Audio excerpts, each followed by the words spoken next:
Hello students, welcome to the EPG Pathsala. I am Professor D. Vel Murugan, former head of the department, Center of Advanced Study in Crystallography and Biophysics, University of Madras, Gindi Campus, Chennai 25, and I am at present working there as the University Grants Commission's Basic Scientific Research faculty. Today, we are going to discuss about the module dealing with atomic scattering factor and structure factor of a Bragg reflection, and we are going to learn in depth about the electron density equations. All these come under the paper biocrystallography. So students, let us see what we are going to learn in this module as the objectives. First of all, I am going to introduce you all to a term known as atomic scattering factor, which gives a contribution to the scattering from a single atom. Then I am going to relate these to another term called structure factor of a Bragg reflection. Then I am going to tell you what do you mean by a bottleneck in crystallography called phase problem. We are going to learn much about the direct methods, the mathematical or the probabilistic means of overcoming the phase problem, and I can very well say that the fathers of the mathematics for direct methods are none other than Professors Call and Hoffman, who have been shared the Nobel Prize in Chemistry in the year 1985. And I am going to introduce you to a term known as normalized structure factor, which deals with the direct methods, and this corresponds to a point atom model, and this assumption is made in the field of direct methods. I am going to teach you in detail the electron density map, from which we get the atomic size as a electron density maxima. And I am also going to teach you how to obtain the phase values for centrosymmetric and non-centrosymmetric cases. When X-rays are incident on the lattice planes, these X-rays interact with the electrons in the atoms and they deviate their paths. These diffracted rays from different planes produce diffraction maxima under certain conditions, and this condition is given by the famous Bragg's law, for which Nobel Prize was given to the Henry Bragg and Lawrence Bragg, the father and son. The law simply says that 2d sin theta equals n lambda. The 2d sin theta denotes the total path difference between the rays hitting the first plane and the second plane, whose perpendicular distance is d, and the angle of incidence of the ray with the plane is theta, and n is an integer, and of course lambda is the incident wavelength. So now n we are told the order of diffraction, and lambda is the incident wavelength. This law states that the total path difference must be integral multiples of wavelength to produce a diffraction maximum. That's all. So two planes were there. So total path difference arising out of the path traveled by the first ray hitting the first plane and the second ray hitting the second plane in the diffraction pattern, that total path difference should be integral multiples of wavelength. Let us see in detail about the atomic scattering factor. So as in LED, there is an interaction between X-rays and electrons contained in atoms. And of course, the unit cell contains molecules, and molecules contain atoms of different species. As there are different number of electrons in each atom, the diffracting power of each atom will not be the same. For example, if you take carbon, it has 6 electrons involved in the scattering process. If you take nitrogen, it has 7 electrons. If you take oxygen, it has 8 electrons. So, the outcome of the scattering will be more for oxygen compared to nitrogen, and the outcome of scattering for nitrogen will be more compared to carbon. This is what we mean. The ratio of the coherent amplitude of waves scattered by an atom to that of a single electron kept at that point is known as atomic scattering factor of atom. So this is a classical definition. This atomic scattering factor of jth atom is denoted by a small letter f subscript j. The value of the atomic scattering factor is maximum at the center of the electron cloud and decreases exponentially as one moves away from this center. Let us see this in a graphical way to have a better understanding. Figure shows the variation of this atomic scattering factor with respect to sin theta of lambda. If you fix lambda, given lambda, then it tells you that as theta increases, there is an exponential decay type pattern. No? If you look at the curves, each curve starts from different point on the y-axis. And if you look at fluorine, the starting number is, let us say, 9. Carbon, starting number is 6. Hydrogen, starting number is 1. Actually, what it means is that when sin theta of lambda equals 0, all the electrons take part in this scattering, and that is nothing but your atomic number. So that is why carbon curve starts with 6 and hydrogen starts with 1, fluorine curve starts with 9. And when you increase the theta, it gradually falls off. So usually the higher angle reflections are those where theta has increased values. The higher angle reflection will always be lower intensities, but they have to be used in the refinement process. We already know that unit cell contains molecules. Will there be only one molecule or two molecules or three or four molecules? We don't know. In a unit cell, other than the parent molecule, whatever the molecules are there, these are known as symmetry related molecules. Why you call it symmetry related molecules? With respect to the first parent molecule, a shift of coordinates or a translation, rotation, so these things can bring the other molecules. The rotational symmetry, translation symmetry will make the other molecules. So, if you want to finally identify a molecular structure, it is not needed to find the atomic positions of all the molecules. Given the parent molecule positions, we can generate the positions of the other molecules. So, parent molecule position is the only one a crystallographer finds. The total number of atoms belong to all molecules in the unit cell. So, this is conventionally denoted as capital N. And these atoms are positioned at little xj, little yj, little zj, where j equals to 1 to capital N, and these positions are called fractional coordinates of the jth atom. Why you specifically call it fractional coordinates? Whenever these coordinates have value 1, which means it touches the surface of the unit cell. If xj is 1, which means that a axis is touched.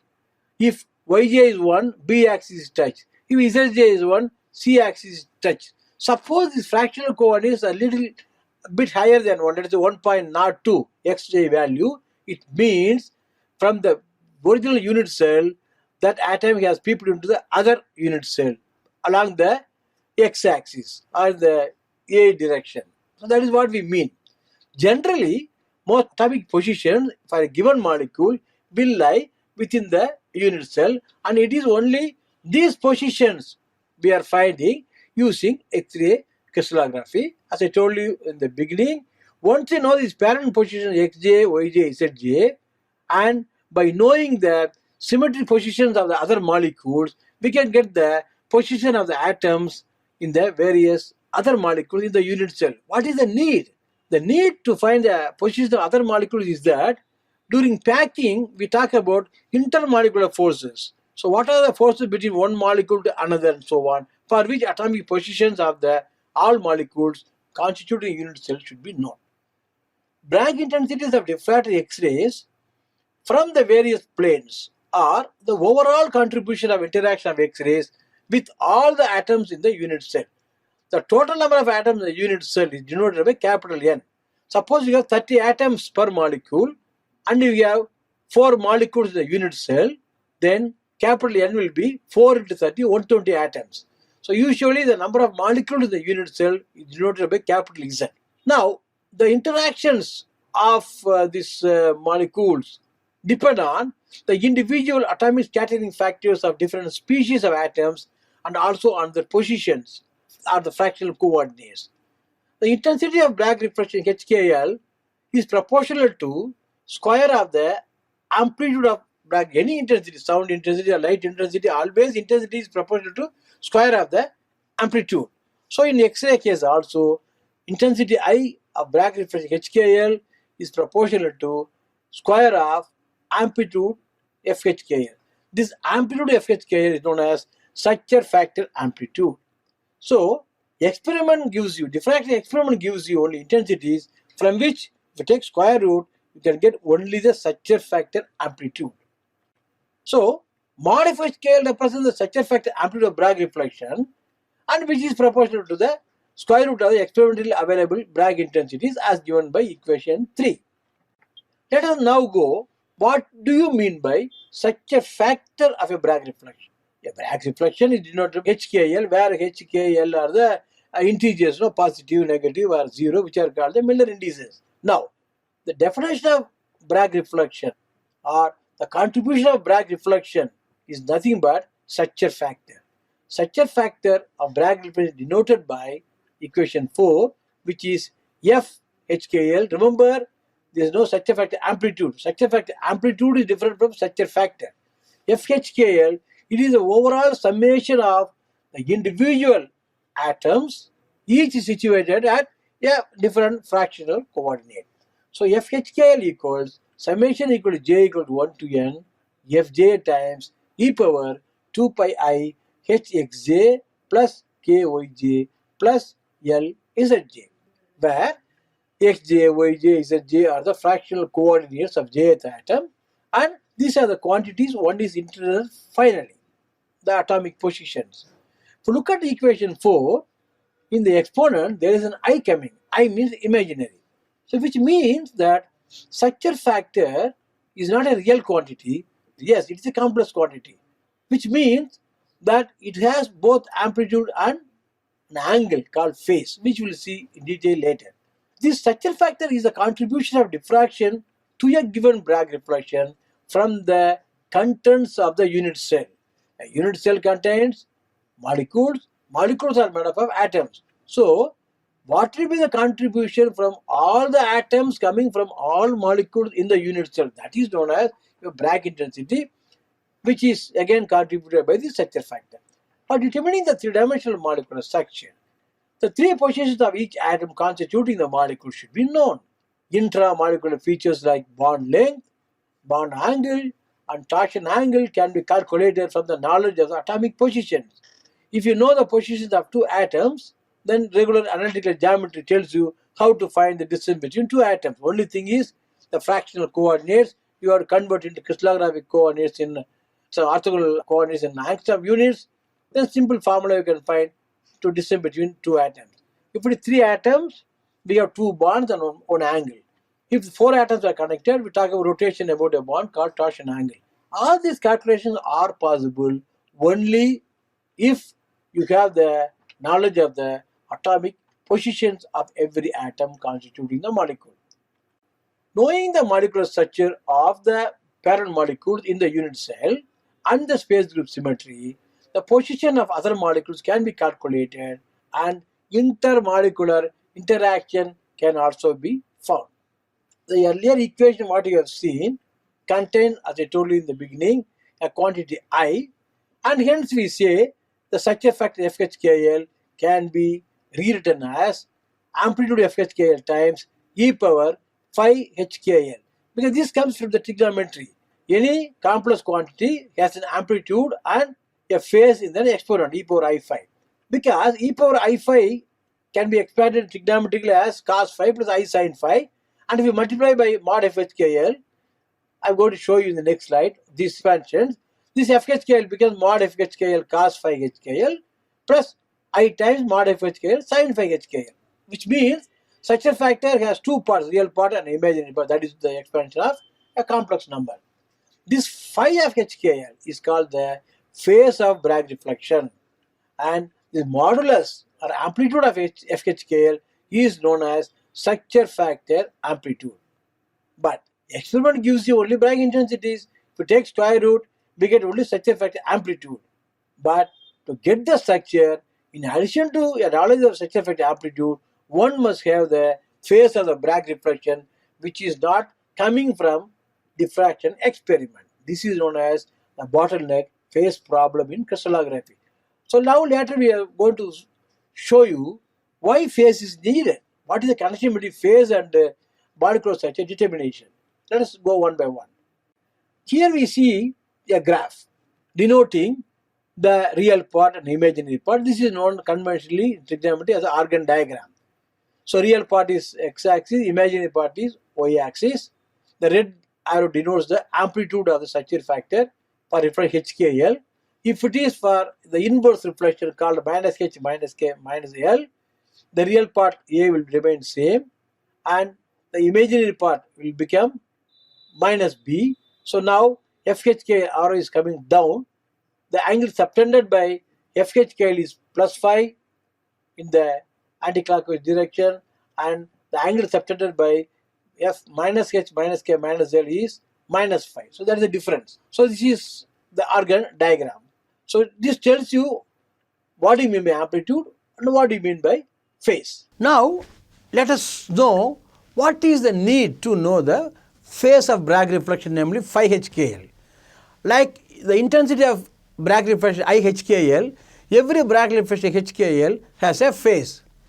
But unfortunately, the diffraction experiment gives you only the intensities of 4000 to 5000 Bragg reflections, from which if you take square root, it is roughly proportional to the structure factor amplitude. That is what is given here, amplitude of FHKL.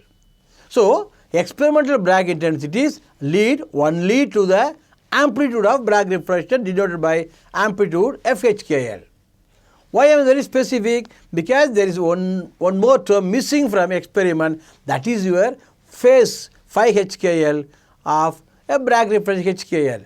Unless you know both these amplitudes coming from intensities and the unknown value phase of HKL, phi HKL, we cannot calculate the electron density to find or to determine the atomic peaks, which are nothing but electron density maxima.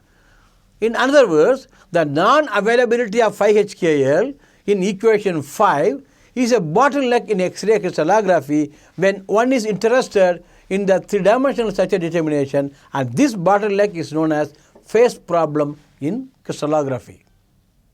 The aim in a single crystal diffraction is to determine the atomic sites or atomic positions. Every atom has 3 positions, x, y, z, which we call conventionally in crystallographic language as the fractional coordinates of atom J. And since atoms are surrounded by electrons, the electron density in the unit cell will be maximum only at those places called atomic sites, and at other places the electron density will be 0 because atoms do not exist there. Hence, the calculation of the electron density is the easiest way of determining the atomic positions. But soon we are going to see that it is not so easy. The electron density of any atom in the unit cell at any point x, y, z in the unit cell is given by a Fourier synthesis or Fourier series. Rho of x, y, z equals 1 over v. V is the volume of the unit cell, which can be found once you know the unit cell parameters, and this is multiplied by a triple summation. Each summation is carried over one Miller index h, k, l, running from minus infinity to infinity. Then f h k l e power minus 2 pi I h x plus k y plus l z. This f h k l is known as the coefficient in the Fourier synthesis. So now, because structure factor is a complex quantity, it can be easily written as an amplitude times an exponent containing a phase. So FHKL equals mod FHKL e power I phi HKL. Now, if you look into the electron density equation already given, the electron density at any point x, y, z in the unit cell is simply represented by a Fourier synthesis. 1 over v, even though it does represent a single summation, it means triple summation over the 3 Miller indices h, k, l, each running from minus infinity to infinity, mod FHKL times e power I phi HKL times e power minus 2 pi I hx plus ky plus Lz. So now, if electron density values at different points in the unit cell are known, then you just sort it out in the decreasing order, and topmost larger values of electron density will give you peak. So that is the convention. So at what points you have top values for rho, so these are the atomic size. But to do that, you have to compute the right hand side. Here the V denotes the volume of the unit cell. Once you know the unit cell constant like A, B, C, alpha, beta, gamma, V can be calculated. Mod of which scale, the right hand side comes from diffraction experiment. For every x, y, z, you can calculate the second exponent, e power minus 2 pi I hx plus ky plus Lz. Only unknown quantity in equation 7 is the phase phi h k n. So right hand side cannot be known as long as you do not have any knowledge about the phase of Bragg refraction. So only phase is known along with the experimentally known amplitudes. One can calculate electron density at various points, and the electron density maxima represent the atomic sites. So this is called the bottleneck in crystallography, namely unknown values of phi, which blocks one to calculate the electron density maxima. So this is also called the phase problem in crystallography. Let us now know some details about direct methods of overcoming the phase problem. In case of small molecules, phase problem, namely how to obtain the phases which are not available from diffraction experiment, this was overcome by the mathematical methods or the probabilistic methods known as direct methods. Two eminent scientists, Professors Jerome Karl and Professor Herbert Hoffman, shared the Nobel Prize in Chemistry in the year 1985 for their pioneering continuous contributions made in the field of direct methods from 1950s onwards. Even though they proved the applicability of the direct methods in obtaining phases or to overcome the phase problem, they have been subjected to severe criticism by the then physicists because of the assumptions they made in the field of direct methods, like a real crystal with continuous electron density is replaced by capital N non-vibrating point atoms, and the electron density is always positive. So these objections have been severely criticized by them, even when these two people answered them stating that it's only an assumption. Once you get a rough model, we can go to the reality and assume that instead of point atoms, we can consider them spherical atoms. Instead of non-vibrating atoms, you can give some vibration. Even then, they vehemently opposed the answer given by these two people for phase problem, just because Hoffman was a mathematician and Karl was a chemist, and the physicists thought that they alone can give an answer to phase problem. Direct methods proposed by Professors Karl and Hoffman have been used to overcome this problem. But they have some assumption that real molecule is made up of point atoms which are non-vibrating that way, which was objected by physicists. Okay, so that is why their solution was not accepted by physicists, and finally the wife of Professor Jerome Karl, namely the peptide chemist Isabella Gall, took up the formula developed by these two people and proved in dipeptide case how the molecular structure can be obtained using the formula developed by them called direct methods. Thereafter, the same group which objected this started writing computer program, and the first program came from University of York, England, and that was named as Multan. Now, in direct methods, we use a formula known as tangent formula. As the name significant, tangent means sine over cos. If you look at equation 8, numerator has a sine function, denominator has a cos function. If you look at the terms entering here, the formula, these are called E values. E values means normalized structure factor values. These correspond to point atom types.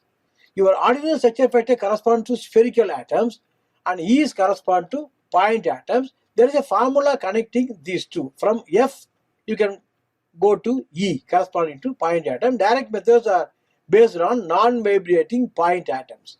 And also they are based on the concept that electron density should be always positive. The probabilistic estimates of linear combination of phases are initially estimated, and they are refined using the tangent formula shown in 8 to obtain the single phases of Bragg refraction. This is a famous tangent formula. Now let us go in deep. What do you mean by normalized structure factor? Since direct methods assume point atoms which are non-vibrating, one has to convert the ordinary structure factor corresponding to spherical atom to that corresponding to a point atom. The structure factor amplitude corresponding to point atom model is called normalized structure factor amplitude. And what is the relation between these two I have already mentioned, that is given by equation 9. Mod EHKL equals mod FHKL divided by epsilon times square root of summation over little fj square, where this atomic scattering factor Fj takes care of the thermal correction Bj, which is obtained from Wilson plot. Fj equals Fj0 e power minus Bj sin square theta by lambda square, which means that atoms do have thermal vibration, and the effect of thermal vibration is decrease the intensities or the decrease the atomic scattering factor. So that is given by this formula. So now this mod E is known as normalized structure factor amplitude, and the epsilon is a parameter which depends on the parity of refractions and also on the crystal system. Bj is the thermal factor for small molecules. This every atom average value can be taken as 4 angstrom square. Let us now look into the EMAP. So what is an EMAP? In a Fourier, we talk about the Fourier coefficient FHKL, the structure factor of a Bragg reflection HKL, which is made up of two components, amplitude part and a phase part. We know now FHKL is nothing but mod FHKL times e power I phi HKL. This phi HKL is the phase. Now, this mod FHKL corresponds to spherical atom, but direct methods assume that we have, instead of spherical atoms, point atoms. So hence, we cannot use the same structure factor which corresponds to your spherical atom. So now mod EHKL corresponds to the structure factor contribution from the point atom, which has a relation to the structure factor contributed by a spherical atom. These two are related. And now, if we use mod EHKL in the Fourier series, that Fourier map is known as EMAP. Assuming you got an answer for the phase problem, or you know the phase values from the direct methods proposed by Professors Hoffman and Karl, now we know both amplitude of the normalized structure factor mod EHKL and the phi HKL. So we can easily compute the EMAP, and hence atomic position can be roughly calculated. I am telling rough because they have made some assumptions, non-vibrating point atoms. Now let us see what will be the values of phases for centrosymmetric and non-centrosymmetric cases. So before this, we have to define what do you mean by centrosymmetric case and what do you mean by non-centrosymmetric case. For every atom in the unit cell at the fractional coordinate little xj, little yj, little zj, if there is an identical atom at minus xj, minus yj, minus zj, then this is called a centrosymmetric case. Otherwise, it is known as non-centrosymmetric case. In case of non-centrosymmetric, the phase of Bragg refracting HKL, phi HKL, can take any value between 0 to 2 pi, whereas in the case of centrosymmetry, phi HKL can have only two choices, 0 or pi.